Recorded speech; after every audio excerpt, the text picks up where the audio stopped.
जय श्री राम। आज हम बात करेंगे ईश्वर भगवान परमपिता परमेश्वर सृष्टि के कण कण में विद्यमान है और विद्यमान होते हुए भी हर समय हर पल हमारी मदद करते हैं वो, इसमें बिल्कुल भी कोई संदेह नहीं है। क्योंकि ऐसा स्वयं कृष्ण भगवान ने अपने मुख से कहा है कि ये पूरी सृष्टि मुझ में है और मैं पूरी सृष्टि में हूँ। तो फिर भगवान के शब्दों से ऊपर कोई शब्द है ही नहीं। लेकिन अब कोई विश्वास करे तो सब कुछ है, अगर विश्वास ही ना करे तो फिर परमपिता परमेश्वर की क्या गलती है। विश्वास में इतनी शक्ति होती है, इतनी अथाह ताकत होती है। अभी मैं आपको बताती हूँ कि वो किस प्रकार है।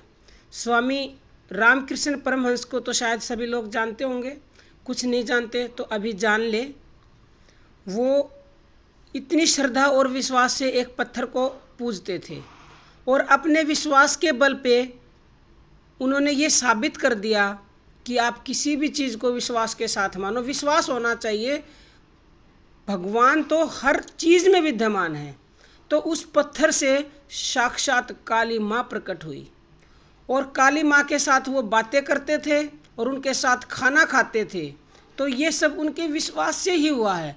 आप किसी भी चीज़ को निमित्त मान के अगर उसको श्रद्धा भाव से समझ के जपते हैं कि ये भगवान है, भगवान का रूप है, तो अवश्य ही आपको 100% फल मिलेगा।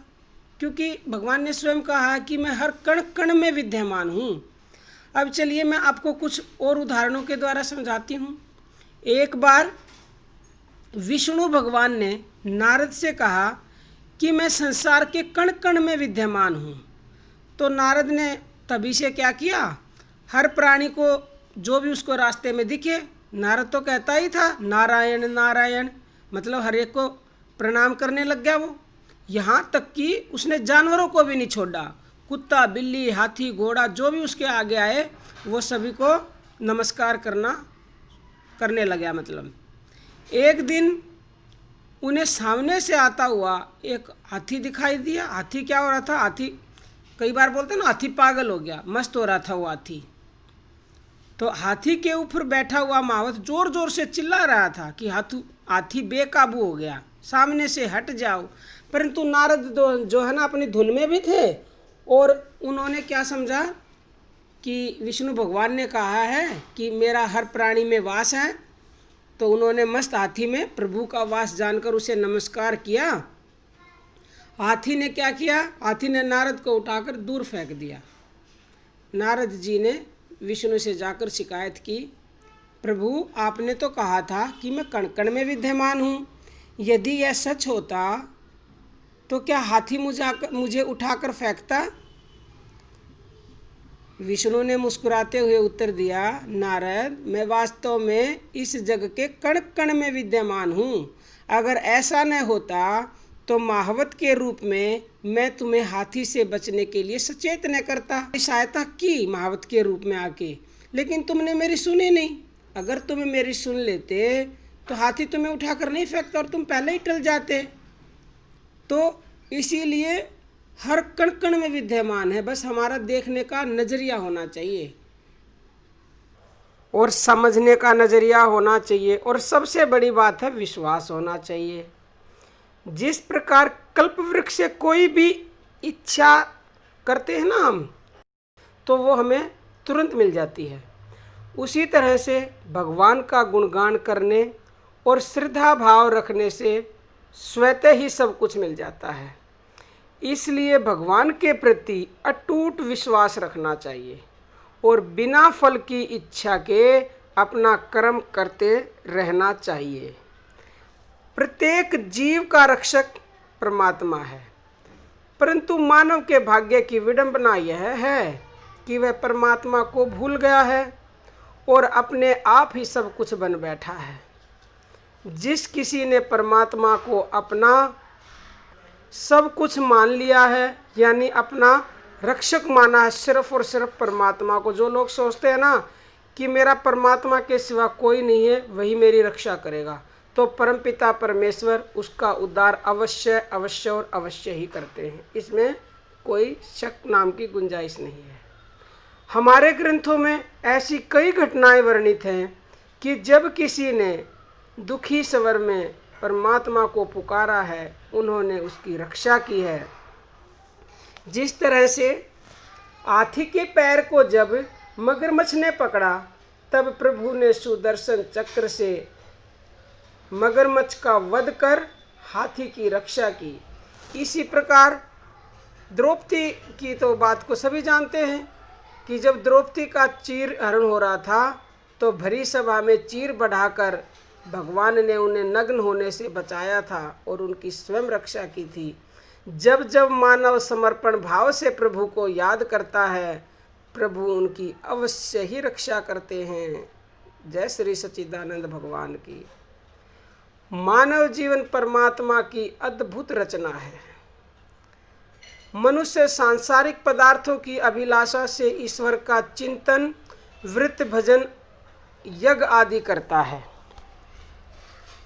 उसके मन में धारणा बनी रहती है कि परमात्मा अंतर्यामी है, हमारे द्वारा किए गए कार्य से प्रसन्न होकर अभिलाषा पूर्ण करेंगे। लेकिन उसे इस बात का ज्ञान नहीं रहता कि परमात्मा मानव द्वारा जगत हित कार्य को देखकर प्रसन्न होते हैं। यानी हम पूरे संसार की भलाई के लिए जो कार्य करते हैं, दूसरों की भलाई के लिए जो कार्य करते हैं, कल ही मैंने एक वीडियो डाला था कि हम दूसरों के लिए पूजा या प्रार्थना या दुआ करते हैं, तो भगवान ऐसे इंसान से अति प्रसन्न होते हैं। प्यारा ही भगवान का वो इंसान होता है जो पूरे संसार की भलाई चाहता है, अपने दूसरों की, रिश्तेदारों की भलाई चाहता है।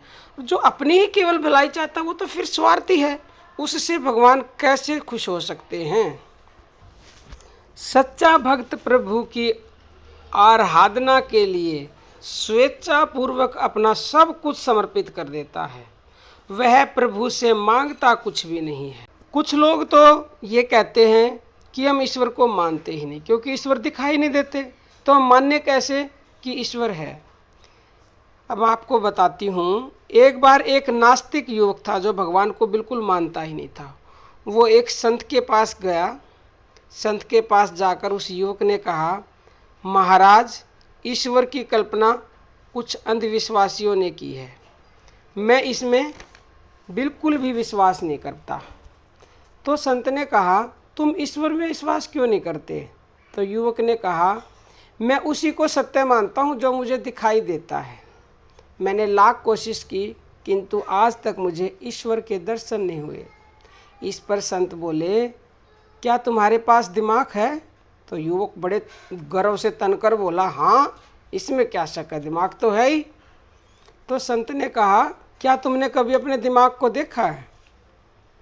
तो युवक ने कहा, नहीं, देखा तो नहीं है, पर दिमाग तो है ही। तो संत ने कहा, अगर तुमने देखा नहीं है तो फिर तो तुम्हारे अंदर दिमाग भी नहीं है, क्योंकि तुम अपने मुख से ही कह रहे हो कि मैंने ईश्वर को नहीं देखा तो ईश्वर नहीं है। अब तुमने अपने दिमाग को नहीं देखा तो दिमाग भी नहीं है, तुम तो दिमाग से वंचित हो। इतना सुनते ही उस युवक की आंखें खुल गई और वह संत के चरणों में गिर पड़ा।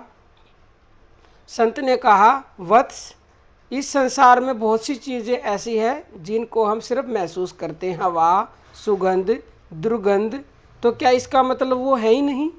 इसी तरह से ईश्वर भी है। ईश्वर की हमें अनुभूति होती है, उसे अनुभव करने वाले की ज़रूरत है, लेकिन वो है ज़रूर, वो हर कण कण में है, हर जगह विद्यमान है। कण कण में विद्यमान होते हुए परमपिता परमेश्वर हर पल हर समय हमारी रक्षा करते हैं, रक्षा करते हुए हमारा मार्गदर्शन भी करते हैं और हमारी गलत सही मतलब हमें बताते भी हैं कि ये गलत है, ये सही है। आप लोगों ने देखा भी होगा कि कभी भी आप कोई भी काम करने जाते हैं तो आपके अंदर से ज़रूर आवाज़ आती है कि ये गलत है और ये सही है। अब चुनना ना चुनना वो इंसान पर डिपेंड करता है। जो भगवान पे सच्चे हृदय से उसके ऊपर विश्वास करेगा तो उसके अंदर से जो सही दोनों आवाज़ आएंगे ना, उनमें से वो सही को ही चुनेगा, बिल्कुल 100% सही को चुनेगा, क्योंकि उसके साथ ईश्वर हो और ईश्वर को मानता है। मानना सबसे बड़ी बात है, मानना और फिर उसके ऊपर विश्वास करना। आप अपने आप को पूरी तरह ईश्वर के ऊपर छोड़ दें और ईश्वर को मानने और विश्वास रखो, तो ईश्वर तुम्हारे साथ या हमारे साथ या किसी के भी साथ, कभी सृष्टि में ईश्वर ने किसी के साथ कुछ कभी गलत किया ही नहीं है। हाँ, वो हमें उस समय गलत जरूर लगेगा, लेकिन आने वाले समय में इंसान अपने मुख से कह देता है कि हाँ, उस वक्त ये हुआ था, इसी में मेरी भलाई थी, नहीं तो पता नहीं क्या हो जाता। तो मेरा आप सबसे निवेदन है कि इन बातों से ज़रूर आप कुछ ना कुछ सीख लें और भगवान पर विश्वास रखें, भगवान पर भरोसा रखें, और पूरी सृष्टि ही परमात्मा है और पूरी परमात्मा में ही सृष्टि है। आज के लिए इतना ही। जय श्री राम।